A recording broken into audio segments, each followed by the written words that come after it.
Chers amis, merci d'être si nombreux. Vous voyez les soutiens-gorge que j'ai apportés, je vais vous expliquer ce qu'on va en faire. Je vais parler des connivences entre le Parti Socialiste et les Femen. Encore une fois, nous sommes les premiers à manifester publiquement contre les Femen. Et ça va continuer jusqu'à ce qu'elles rentrent chez elles.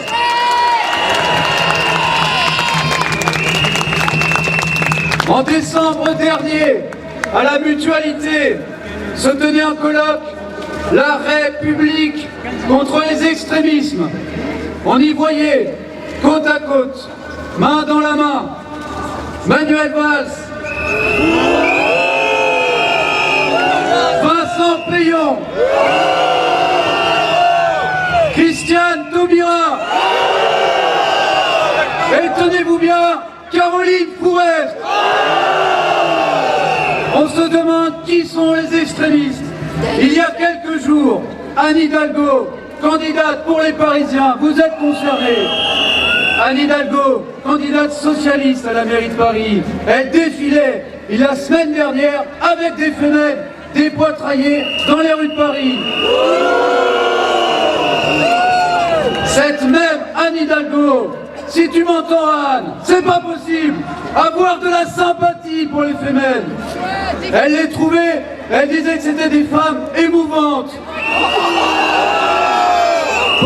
Pour les Parisiens, on va s'en rappeler.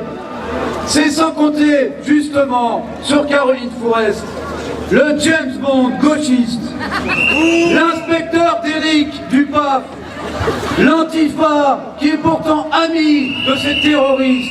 L'Antifa, bien plus ami d'ailleurs, hein.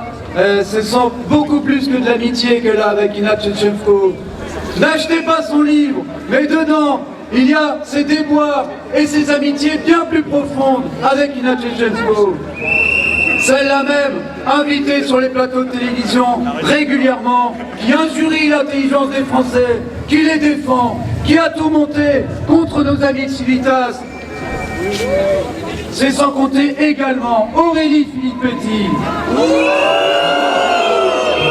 l'insignifiante ministre de la déculturation.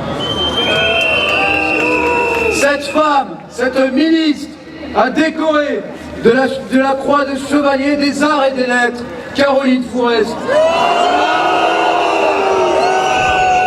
Mais enfin, décorer Caroline Fourest, c'est décorer une fémène. Ça suffit. Napoléon, qui repose derrière nous, doit se retourner. Enfin, il y a, descendons encore plus bas, Cécile Duflot. Sachez, chers amis, que Cécile Duflot a fait élire sur sa liste une fémène. Elle est aujourd'hui conseillère régionale d'Île-de-France. Sachez aussi, la même Cécile Duflot, qui s'est montrée masquée pour libérer les Pussy Riot. Ce sont les fémènes, c'est la même chose. Elle s'est montrée, c'est une ministre, c'est aussi un scandale. Je veux parler aussi de Malek Bouti, député socialiste, fondateur d'SOS Racisme et du faux racisme. Le vrai racisme, c'est nous, vous le savez, c'est la griffe. Malek Bouti, il a une fémène, il a engagé une fémène à ses côtés à l'Assemblée nationale. Et enfin, je garde le meilleur pour la fin. Enfin, le meilleur, qu'on s'entende bien.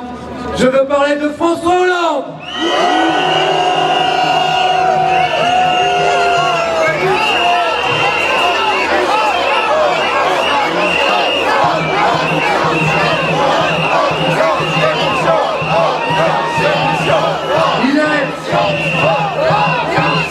Il est, chers amis, il est à ce qu'on raconte, président de cette République.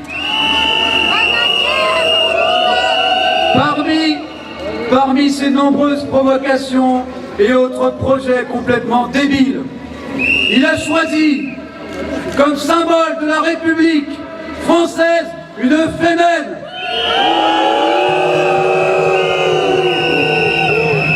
N'est-ce pas au fond n'est-ce pas au fond le président de la République fémène, mais de la haine, tels que sont sur nos affiches. Maintenant, je vais vous parler de tous ces gens-là, tous ceux que je vous ai cités, tous ceux qui gravitent autour d'eux. Je remercie ceux qui nous ont apporté des soutiens-gorge. Nous allons, tenez-vous bien, nous allons leur envoyer à chacun un soutien-gorge parce qu'ils vont aller se rhabiller avant les prochaines élections.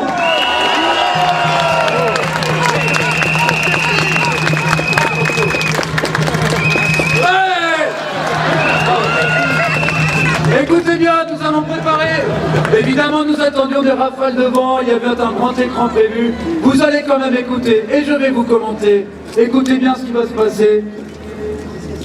Toutes les connivences entre les médias, les socialistes et la République fémène.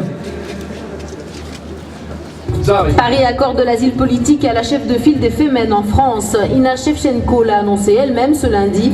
Cette Ukrainienne de 23 ans s'estime menacée dans son pays après qu'elle a en 2012 abattu à la tronçonneuse une croix orthodoxe pour protester contre le procès du groupe Pussy Riot à l'origine d'une prière punk contre Vladimir Poutine. Je suis tout à fait ouverte. Je vais saisir l'occasion qui m'est donnée pour faire un appel aux gens pour poursuivre le développement de notre mouvement, car nous avons besoin de fonds pour cette révolution des femmes et j'accepterai des fonds de n'importe qui, même du diable, pour développer ce mouvement du féminisme aujourd'hui. Alors moi je pose une question à monsieur Manuel Valls. Vous avez décidé de partir en guerre contre monsieur Dieudonné Mbala en interdisant ses spectacles à relents antisémites. Pourquoi n'interdisez-vous pas l'association des Femen en France qui se livre à des actes de provocation qui heurtent la foi et la conscience de beaucoup dans notre pays? Monsieur Valls, répondez-moi.